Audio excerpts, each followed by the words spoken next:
그 부처님께서 저희들에게 사성제와 팔정도와 더불어 보시와 지계에 대해서 중요성에 대해서 말씀하셨다고 알고 있습니다.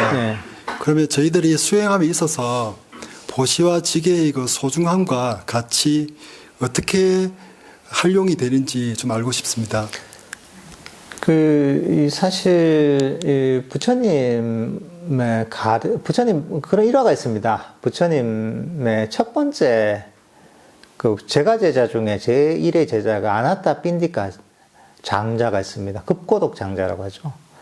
이게 부처님의 제가 제자 중에 거의 첫 번째에 해당하는 신도였는데, 이분이 이제 엄청난 당시에 대상이었죠. 요즘 무슨 재벌 연구도 했죠.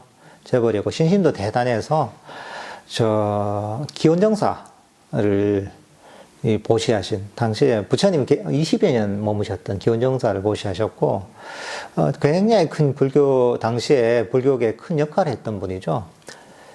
그분하고 일화가 있는데, 그분이 이제 부처님 신자가 돼서 상당한 기간이 지났을 때 몸이 아파서, 그때 부처님이 병문안을 간 적이 있어요. 부처님이 갔나, 내가 보면. 하여튼 제자들이 갔는 모양이다. 부처님 제자들이 갔는데, 그때 그런 게 있어요. 쭉 하다가 이제, 그때 무아에 대한 법문을 해주세요. 부처님 제자들이, 아나타 빈디카 장자한테. 그러니까 이제, 장자가, 야, 이런 법문이 있었냐고, 처음 들어본다고. 이런 얘기를 하는 대목이 나오거든요. 이건 뭐냐면, 부처님께서 여러 가지 사성제 팔정도 수행에 대한 깊은 얘기도 하시지만, 특히나 많은 경우에는, 특히나 제가 제자들한테는 보시와 지계에 관한 법문을 굉장히 많이 하셨습니다. 이게 이제 보시와 지계에 관한 법문이 흔히 이제 생천 법문이라고 하거든요. 천상에 나는 법문이라고 하거든요.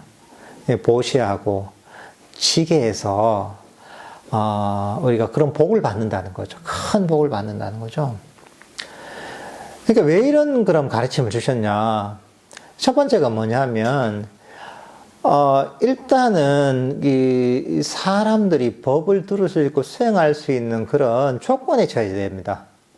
우리가 너무 악도에 떨어지거나 환경이 안 좋으면 법을 들을 수도 없고, 법을 들었다고 해도 실천할 수 있는 그런 환경이 안 됩니다. 굉장히 괴로운 상태인 거죠. 우리가 부처님 법을 배우고 실천하려면 선처에 나야 됩니다, 이게. 우리 인간으로 난 거도 선처에 난 거죠. 또 그런 기회를 가져야 됩니다. 그러려면 복이 있어야 됩니다. 인생에 좀 여유가 있어야 되고, 삶에 인간 같은 어떤 선처에 태어나야 됩니다. 그러니까 이제 일단 이게 보시와 지계가 보면, 복을 받아서 복된 어떤 삶을 살 수 있는 기초가 됩니다, 이게. 그렇게 해야지 사실은 좀 더 높은 차원, 지금 금생의 삶도 편안하고, 그리고 좀 더 높은 차원의 수행도 사실 할 수 있는 기초가 되거든요. 또 한 가지 뭐냐면, 보시와 지계를 지켜야지 보면, 그것을 통해서 법에 대한 인연이 맺어집니다. 그러니까 우리가 대부분 절들이 보면, 지금 우리나라에서도 기복이 거의 중심이란 말이죠. 복을 빌고 또 복을 받으려고 하는, 복을 짓고 복을 받는 어떤 그런 기복 불교가 대부분인데, 그 기복 불교도 사실 필요한 겁니다. 왜냐하면 우리가 본격적인 명상을 하지 않는다고 해도 절에 와서 기도하고 보시하고 봉사하고, 이게 보시잖아요. 이런 걸 통해서 보면 절과 인연을 맺고 복을 짓는 겁니다. 그 인연이 성숙해서 우리가 점점 좀 더 깊은 법문을 들을 기회가 생기고, 또 불교에 대한 이해가 깊어져서 불교의 본질적인 부분을 수행할 수 있는 기회도 언젠가 생기거든요. 그런 인연들이 무르익고 성숙을 해야 되거든요. 그런 어떤 인연을 맺어주는 그런 측면도 있습니다. 또 한 가지는 뭐냐면, 보시와 지계 자체가 수행입니다. 실제로 이제 보시라는 건 뭐냐면, 내 걸 놔버리는 겁니다. 내가 갖고 있던 것, 내가 갖고 있던 물질, 나의 시간, 나의 노력, 나의 지식, 어떤 여러 가지를 다 내 거를 내놓는 거거든요. 이게 놓아버리는 겁니다. 옮겨지는 걸 놓아버리는 거죠. 그것도 어떻게 보면 그 좋은 대상을 향해서 놓아버리잖아요. 그러니까 이제 이 놓아버리면 어떻게 보면 시작이 보시라고 할 수가 있습니다. 이게. 그걸 통해 이 수행할 수 있는 인연을 맺고 또는 수행할 수 있는 복을 짓는 거죠, 이게. 그리고 지게도 마찬가지입니다. 지게도 우리가 흔히 불자들은 오계라고 하잖아요. 살도망조에서 살생하지 말고 도둑질하지 말고 사태는맹을 하지 말고 거짓말하지 말고 술 마시지 말고 뭐 이런 게 있단 말이죠. 예를 들면 이런 걸로 대표되는 덕 있는 삶을 사는 거죠. 이 자체가 뭐냐면 우리를 뭐라 그러지 우리에게 복을 갖다 주기도 하고 한편으로는 이걸 통해 탐진치가 가라앉게 됩니다.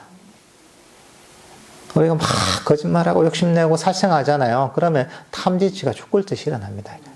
그 행위로 인해서 좋지 않은 행동, 말로 인해서 탐진치가 엄청나게 일어나게 됩니다. 덕 있는 삶을 살지 않고 수행하는 거 불가능합니다. 내가 막 하고 싶은 대로 막 이제 계에 어긋나는 이런 행동을 많이 하고 수행을 하려고 하잖아요. 마음이 안 가라앉습니다.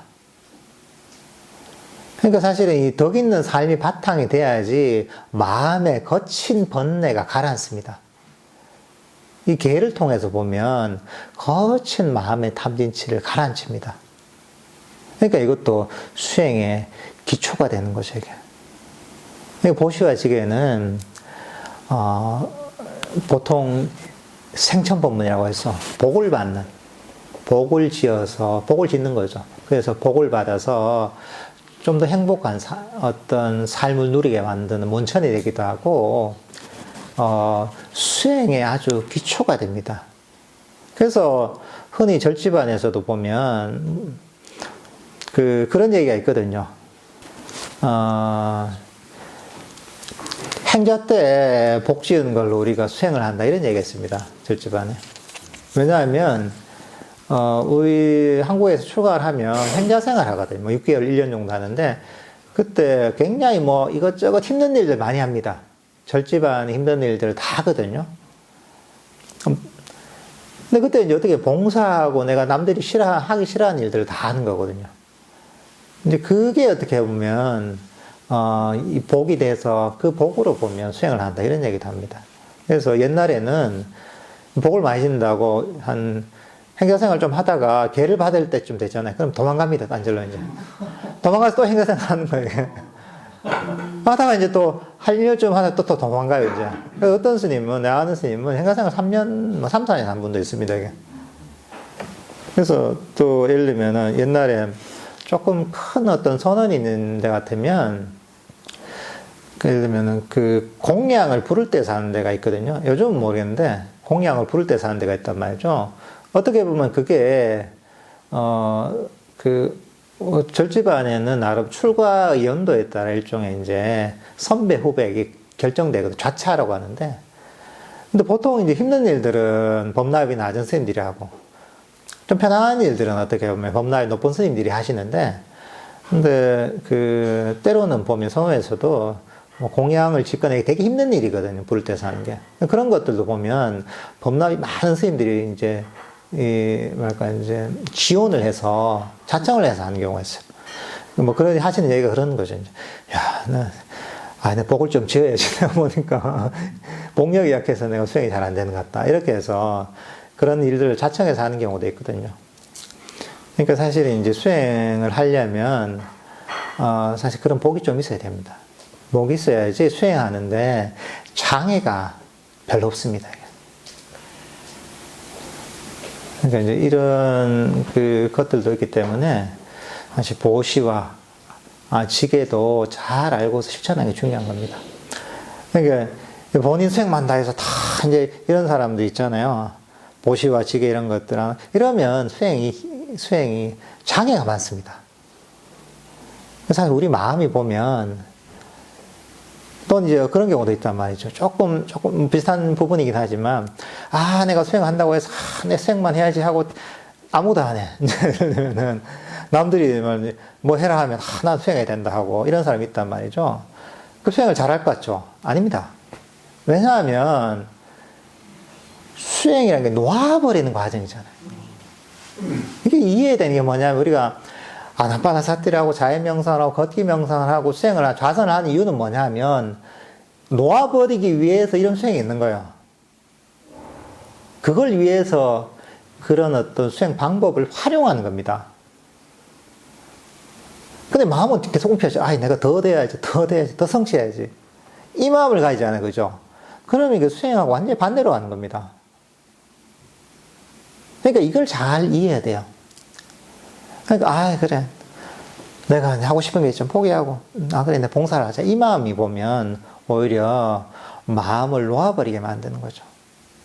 그러니까 이걸 잘 이해해야 됩니다. 결국은 명상의 방향은 움켜쥐던 것, 놓아버리는 겁니다. 내 걸 놓아버리는 겁니다.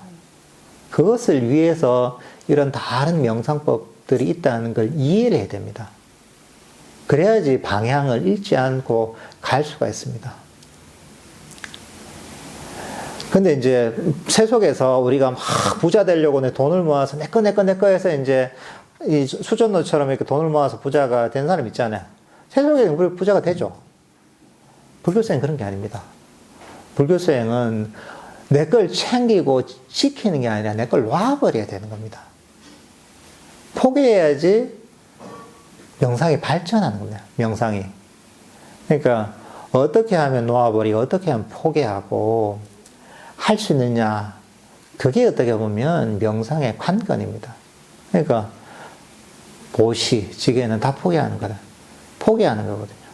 내가 갖고 있는 것들 놓아버리고 내가 하고 싶은 것들 절제하는 것, 그것도 포기하는 거잖아요. 이런 것들을, 이런 어떤 원리를 잘 이해하고 우리가 수행을 해야지 수행에 바른 길을 갈 수가 있습니다. 예.